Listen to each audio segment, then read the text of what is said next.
Hello everyone, अस्सलाम वालेकुम and welcome back to my channel. Welcome back to another vlog. I hope कि आप सभी लोग बिल्कुल ठीक होंगे, बहुत अच्छे होंगे और खैरियत से होंगे। और अल्हम्दुलिल्लाह मैं भी बिल्कुल ठीक हूँ। तो आज का व्लॉग मैंने बनाना स्टार्ट किया है मॉर्निंग से, और मॉर्निंग का टाइम इतना रश वाला होता है ना, इतनी सारी चीज़ें ना और इतने कम टाइम पे करनी होती हैं। तो आज भी ना कुछ ऐसा ही हुआ। सुबह मैं उठ के सबका नाश्ता वगैरह बनाया, जब मुस्कान को स्कूल से ड्रॉप करके आई तो मैं ना बैग में अपना बैज रखना भूल गई थी, ये वाला बैज। तो ये हमारे स्कूल का बैज होता है। तो जितने भी अलार्म सिस्टम होते हैं, डोर्स होते हैं, वो इसी बैज से जो है स्कैन करके हमें डोर वगैरह ओपन करने होते हैं क्लासरूम्स में जाने के लिए। तो ये वाले जो लास्ट में जो सबसे बड़ी सी ग्रीन सी जो आप बिल्डिंग देख रहे हैं, ये मेरा स्कूल है। और इससे ज़्यादा वीडियो में ना मैं कैप्चर नहीं कर सकती, क्योंकि ज़ाहिर है फिर वो प्राइवेसी जो रीज़न के जो जो कुछ इश्यूज़ होते हैं ना, फिर वो हो जाते हैं। तो ख़ैर यहाँ पे अब मैं स्कूल से वापस घर जा रही हूँ। मेरे हस्बैंड ने मुझे पिक कर लिया था, और मेरे हस्बैंड की और मेरी जो टाइमिंग है ना, वो तकरीबन सेम ही होती है। और अगर कभी मेरे हस्बैंड मीटिंग्स वगैरह में अटक जाएँ तो फिर ना मैं वॉक करके भी घर आ जाती हूँ। तो ख़ैर आज है जुम्मा, यानी कि जब मैंने ये वीडियो बनाई थी उस दिन जुम्मा था। आज जुम्मा नहीं है जब मैं वॉइस ओवर कर रही हूँ। तो ख़ैर घर पे आकर सबसे पहले मैं फ़्रेश हुई और जुम्मे की नमाज़ अदा की। और फिर ना सुबह स्कूल जाने से पहले मैंने ना ये चिकन का कीमा जो है मैंने काउंटर पे रख दिया था, ताकि जो जो चिकन का कीमा है वो डिफ्रोज़ हो जाए। नमाज़ अदा करने के बाद हस्बैंड ने मुझे कहा कि उनको इतनी भूख नहीं है, तो बस कुछ लाइट सा ही ना शाम में कुछ नाश्ते में मैं कुछ बना लूँ। तो ये वाले जो वेजिटेबल रोल्स हैं मैं लेके आई थी कॉस्को से, बहुत अच्छे हैं और इसका टेस्ट भी ना बहुत अच्छा है। और इसको बनाना भी बहुत आसान है। मैंने इसको कोई फ्राई नहीं किया, क्योंकि मेरे पास एयर फ्रायर है, और मैंने इसको बस माइक्रोवेव में थोड़ा सा डिप फ्रोज़ किया। और फिर ना मैंने इसको एयर फ्रायर में जो फ्राइज़ वाला जो ऑप्शन होता है ना, उसमें मैंने आई थिंक 20-15 मिनट्स के लिए रखा था, और ये बहुत अच्छे से ना क्रिस्पी हो गए। कोई मैंने इसमें एक्स्ट्रा ऑयल वगैरह ऊपर से ना स्प्रिंकल वगैरह नहीं किया, कोई स्प्रे नहीं किया था। और ना एयर फ्रायर में ये ऐसे ही ना बहुत मज़े के हो गए थे। साथ में मैंने बना लिए थे कॉर्न, चाय वगैरह एंजॉय की। फिर उसके बाद मैंने असर की नमाज़ भी अदा कर ली थी। अब यहाँ पे मैं बना रही हूँ चिकन के क्रीमी जूसी बहुत मज़ेदार से कोफ्ते। और ये रेसिपी मैंने खुद से ही बनाई है, कहीं से मैंने देखी नहीं है। तो मैं आप लोग के साथ ना रेसिपी शेयर कर रही हूँ, लेकिन ज़रूर बनाइएगा क्योंकि ये बहुत मज़े की बनी थी। तो मैंने चिकन का कीमा घर में ही बनाया था, जो मैं अपनी पिछले वीडियोस में आप लोग के साथ शेयर कर चुकी हूँ। चिकन का कीमा मैं घर में बनाती हूँ। फिर एक हैंड चॉपर में मैंने लिया है हरी मिर्चें, हरा धनिया और प्याज। इन तीनों चीज़ों को मैंने अच्छा सा बारीक सा ना हैंड चॉपर में फ़ाइन चॉप कर लिया। अगर आप चाहें तो हाथ से भी चॉप कर सकते हैं। फिर उसके बाद घर में ना जो हमारे मसाले होते हैं, ड्राई स्पाइसेस, मैंने बेसिक मसाले डाले हैं। सबसे पहले एक अदरक लहसुन का पेस्ट मैंने डाल दिया था, हल्दी और पिसी हुई लाल मिर्चें, पिसी हुई कुटी मिर्चें, धनिया पाउडर, ज़ीरा पाउडर, घर का बना हुआ गरम मसाला, हल्दी। और मैंने इसमें यहाँ पे डाला है सावर क्रीम। मेरे पास ना फ़्रेश क्रीम नहीं थी। अगर आप लोग के पास जो फ़्रेश क्रीम है घर में, अगर आप वो डालेंगे ना तो इसका बहुत मज़े का फ्लेवर आएगा। और मैंने इसमें ना फ्रेशली ब्लैक पेपर, काली मिर्ची भी डाली थी। तो इसको साइड में रख देंगे, इस पूरे मिक्सचर को मैरिनेट होने के लिए 5-10 मिनट्स के लिए। अब हम ग्रेवी के लिए ना शोरबा बनाने के लिए कुछ चीज़ें लेंगे। थोड़ा सा मैंने ऑयल डाला है कढ़ाई में, उसमें मैंने प्याज रफली चॉप करके डाली है, कैशूज़ डाले हैं, काजू और हरी मिर्चें। इसको बिल्कुल हल्का सा ना हम फ्राई करेंगे, कलर चेंज नहीं करेंगे, बस हल्का सा पिंक सा कलर हो जाए। और जैसे ही प्याज में हल्का सा पिंक सा कलर आ जाएगा तो हम इसमें ऐड करेंगे हरा धनिया।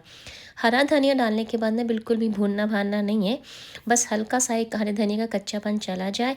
और इस सारे मसाले को ना हम पीस लेंगे, चॉपर में डाल लें, ग्राइंडर में डाल लें, जिसमें भी आप पीसना चाहें आप इसमें पीस लें। फिर उसी कढ़ाई में मैंने थोड़ा सा ऑयल डाला है, और ऑयल डालने के बाद जो सारा मसाला, जो हरा मसाला हमने बनाया था ना, काजू, प्याज, हरी मिर्ची और हरा धनिया का, इसको डाल के अब अच्छी तरीके से हम इसको भूनेंगे। और जब भी आप कोई खाना बनाए ना, तो जो किसी भी पॉट में, भगोने में जो साइडों पे जो मसाला रह जाता है ना, उसको मेक श्योर करें कि स्पून की हेल्प से अच्छी तरह से आप मिक्स करके थोड़ा थोड़ा पानी डालने के बाद भूनें। जितना अच्छा हम मसाले को भूनेंगे ना, हमारा जो खाना है, सालन है, बहुत अच्छा बनेगा। तो ये जो हरे मसाले का पूरा मिक्सचर था, इसको थोड़ा थोड़ा पानी डाल डाल के ना मैंने अच्छी तरह से भून लिया। और इतना भूनना है जब तक इसका जो ऑयल है ना पूरा सेपरेट ना हो जाए। फिर दूसरे फ्राई पैन में मैंने थोड़ा सा ऑयल डाला और जो मिक्सचर हमने पूरा बना के रखा था ना चिकन के कीमे का, उसके मैंने बना लिए हैं कोफ्ते। और फिर उसको लो फ्लेम पे ना अच्छी तरह से हम उसको गोल्डन ब्राउन कर लेंगे, प्रेस नहीं करेंगे, बस ऐसा ही हल्का सा ऊपर नीचे करके हम उसको अच्छा सा ब्राउन कर लेंगे। और जब मसाला हमारा अच्छी तरह से भून गया था, ऑयल सेपरेट हो गया था, उसके बाद मैंने उस मसाले में यानी कि सालन के मसाले में मैंने दही ऐड किया है। और जैसा मैंने आप लोगों से पहले शेयर कर दिया, मेरे पास फ्रेश क्रीम नहीं थी। अगर फ्रेश क्रीम होती ना तो मैं इस वाली स्टेज पे बिल्कुल लास्ट पे फ्रेश क्रीम भी ऐड करती। तो जो कोफ्ते हमने बना के रखे थे फ्राई करके, उसी वक्त मैंने गरम गरम कोफ्ते इस सालन में ऐड कर दिए हैं। और अब मैंने इसमें पानी ऐड किया है। पानी हम इतना ऐड करेंगे कि हमारे जो कोफ्ते हैं वो अच्छी तरह से गल भी जाए और शोरबा जो है वो आपकी रिक्वायरमेंट के हिसाब से बन जाए, यानी कि जितना आपको ज़्यादा शोरबा रखना है या कम शोरबा रखना है। अगर आपके पास फ्रेश क्रीम हो तो इस स्टेज पे डाल दीजिएगा। मेरे पास नहीं थी तो मैंने स्किप कर दिए, लेकिन मैंने लास्ट में ना इसमें हल्का सा बटर ऐड किया है। तो चाहे आप क्रीम ऐड करें या ना करें, बटर इसमें लाजमी ऐड कीजिएगा। तो बटर ऐड करने से ना इसमें क्रीमी सा रिच सा फ्लेवर आ जाएगा। और यहाँ पर जो ये रेसिपी है क्रीमी चिकन के कोफ्तों की, बहुत मज़ेदार बन के बिल्कुल तैयार हो चुकी है। अगर आप चाहें तो उसको रोटी के साथ सर्व करें, पराठे के साथ सर्व करें या राइस के साथ। मैंने plain simple plain boil rice मैंने बनाए थे, साथ में मेरे पास छोटे छोटे से ना फ्रोज़न पराठे थे, वो मैंने हल्के से सेक लिए थे। और फिर राइस के साथ ना मैंने ये जो कोफ्ते हैं उनको सर्व किया था। एक नई रेसिपी है, लेकिन ये कोफ्ते वाक़ई में बहुत मज़े के बने थे। आप लोग ज़रूर ट्राई कीजिएगा और अगर बनाएँ और पसंद आए तो कमेंट बॉक्स में मुझे ज़रूर बताइएगा। तो यहाँ पे अब जो क्लिप्स मैं आप लोग के साथ शेयर कर रही हूँ वो है सैटरडे मॉर्निंग के क्लिप्स। और मॉर्निंग में वैसे हम लोग जल्दी उठ जाते हैं, सैटरडे को भी अराउंड 9-9:30 तक। तो मैंने हस्बैंड ने सबसे पहले कॉफ़ी इंजॉय कर ली थी। कॉफ़ी पीने के बाद थोड़ी सी हम लोगों ने की गपशप। फिर जब बच्चे भी उठ गए तो फिर अब यहाँ पे मैं आ गई हूँ किचन में। तो यहाँ पे अभी तकरीबन दोपहर का टाइम हो चुका है और बस वही है कि सबके जो फरमाइशी प्रोग्राम्स होते हैं ना वो यहाँ पे चल रहे थे। किसी को पराठा खाना था, किसी को चपाती खानी थी, और साथ में ऑफ कोर्स मैं बना रही हूँ चाय और साथ साथ में फ्राई कर रही थी शामी कबाब। तो अच्छा, शामी कबाब के लिए ना मैं ये कहूँगी कि बहुत सारे लोग शामी कबाब ना सिर्फ़ और सिर्फ नॉन स्टिक के पैन में ही फ्राई करते हैं, जबकि ऐसा नहीं है। आप स्टील के पैन में भी शामी कबाब को आराम से फ्राई कर सकते हैं।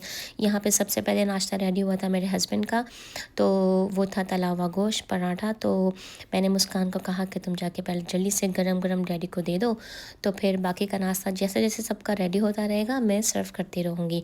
अगर कभी ऐसा हो ना, अगर फरमाइशी प्रोग्राम चल रहा हो सबका अलग अलग, तो फिर मैं ऐसा ही करती हूँ, जिस जिसका नाश्ता बनता जाता है उसको देती जाती हूँ। और जिस दिन हमें सिर्फ एक ही चीज़ खानी हो तो फिर हम साथ बैठ के डाइनिंग टेबल पर ही खा लेते हैं।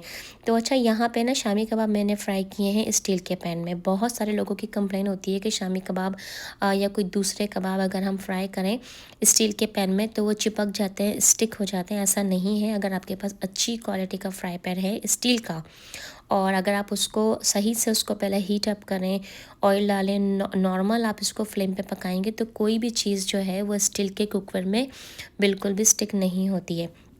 तो खैर नाश्ता और खाना एंजॉय करने के बाद किचन वगैरह मैंने साफ़ किया और अब हम लोग आ गए थे कॉस्को। ये रेगुलर कॉस्को है, बिज़नेस कॉस्को नहीं, क्योंकि कॉस्को दो हैं, एक बिज़नेस कॉस्को है और एक रेगुलर कॉस्को। तो बच्चों को भी काफ़ी सारी चीज़ें लेनी थी, तो फिर मैंने सोचा कि चलो आप लोग सब साथ ही चलो, फिर कॉस्को चलते हैं। क्योंकि आज इस वाले वीकेंड पे ना कोई ख़ास प्लान नहीं था, यानी कि कोई आउटिंग पे नहीं जाना था कहीं और कुछ दूसरे प्लान नहीं बनाए हुए थे। तो हमने सोचा चलो कॉस्को कॉस्को ही जाया जाए, क्योंकि यहाँ पे ना अमेरिका की लाइफ कुछ ऐसे ही होती है। 5 दिन मंडे टू फ्राइडे आप बहुत बिजी होते हो, बच्चों के साथ, फैमिली के साथ, जॉब्स की रूटीन होती हैं, बहुत सारी चीज़ें होती हैं। और जब वीकेंड आता है तो फिर आपको जो दूसरी चीज़ें होती हैं, जैसे खासकर सबसे पहले ग्रोसरी है उसको देखना होता है। अगर कहीं आउटिंग पे जाना है, कुछ प्लान किया हुआ हो तो फिर वो अलग बात है। यहाँ पे मैं आपको बताती हूँ, आजकल यहाँ पे सैन फ्रांसिस्को में, कैलिफोर्निया में जो एग्स वगैरह की ना शॉर्टेज बहुत हुई हुई है। वो इसलिए कि कॉस्को जो है वो बहुत बड़ा होल सेलर है। तो यहाँ के एग्स में कुछ प्रॉब्लम हो गई थी, जिसकी वजह से जो एग्स हैं वो बहुत ज़्यादा शॉर्ट हो गए। और जो छोटे स्टोर्स हैं ना उनके ऊपर भी या तो एग्स जो हैं वो मिल नहीं रहे हैं, और जिनके पास है तो वो काफ़ी हाई प्राइस में सेल कर रहे हैं। तो इंशाल्लाह कुछ दिनों में ये ठीक हो जाएगा। तो ख़ैर कॉस्को में 100 मुझे मिले नहीं, लेकिन अल्हम्दुलिल्लाह घर पे मेरे पास थे तो वो यूज़ हो जाएंगे। तो यहाँ पे ना कॉस्को में न्यू एडिशन हुआ है बेगल्स में। तो इनके पास ना यहाँ पे सिनेमन रेज़न वाले बेगल हैं जो न्यू है, इससे पहले मैंने कभी नहीं देखे। तो हम लोग ऑलरेडी ये ना ट्राई कर चुके हैं, बहुत मज़े के हैं। अगर आप लोग सैन फ्रांसिस्को से या हो सकता है कैलिफोर्निया की किसी दूसरी सिटी में भी ये वाला फ्लेवर हो तो आप लोग ट्राई कर सकते हैं। तो यहाँ पे ना लाइफ इसी तरह से बिज़ी होती है। लोग समझते हैं ओवरसीज़ की लाइफ बहुत आसान होती है, ऐसा नहीं है। आपको हर चीज़ के लिए पहले से प्लान करना होता है। बहुत सारी चीज़ें हैं जो हम अपने पाकिस्तान में फ़ेस नहीं करते, जो यहाँ पे हमें फ़ेस करनी पड़ती है। अब इसमें बहुत अच्छी चीज़ें भी हैं और कुछ ड्रॉबैक्स भी हैं। जैसे ग्रोसरी का ही ले लें, बाकायदा ग्रोसरी के लिए आपको एक दिन सेलेक्ट करना पड़ता है जिसमें आप अपनी सारी ज़रूरत की चीज़ें ले आते हैं। और आपने सबकी जो कार्ट्स वगैरह देखी है ना, जो कितनी भरी हुई थी, इंक्लूडिंग मी। घर पे आके ये एक अलग से काम होता है कि सारा सामान उठा के रखें। फ्रिज की ग्रोसरी फ्रिज में रखनी होती है, पेंट्री कैबिनेट की ग्रोसरी पेंट्री कैबिनेट में ही रखनी पड़ती है। तो बहुत सारा एक्स्ट्रा इस तरह से काम होता है। खैर हम लोग घर पर आ गए थे। फिर यहाँ पे ना मुस्कान बना रही थी घर में क्रोसान। ये जो डो है ये प्रीपेड डो है, फ्रोज़न डोज होते हैं ये। और इसको ना आप अपने हिसाब से डिफरेंट डिफरेंट ना इसमें टॉपिंग ऐड करके या इसमें जो फिलिंग ऐड करके आप इसको बेक कर सकते हैं। तो अभी जो मुस्कान बना रही है वो 2 फ्लेवर मुस्कान बना रही है। एक बना रही है टर्की चीज़ का और जो दूसरा वाला जो फ्लेवर है वो है रेगुलर जैम के साथ। तो बहुत आसान है, ये बिल्कुल डो बना हुआ होता है। आप बस बॉक्स में से खोलें, इसको थोड़ी देर के लिए बाहर रखें। जब ये रूम टेम्परेचर पे आ जाए, अपनी चॉइस के हिसाब से, अपनी पसंद के हिसाब से आप इसमें टॉपिंग्स वगैरह या फिलिंग्स वगैरह ऐड करें और बेक कर लें। तो ये वाले जो मुस्कान ने बनाए थे वो जैम वाले बनाए थे, और जो दूसरे वाले थे ये वाले, उसमें मुस्कान ने चीज़ और टर्की ऐड की थी। तो गाइस ये था मेरा आज का व्लॉग। उम्मीद करती हूँ कि आपको व्लॉग पसंद आया होगा।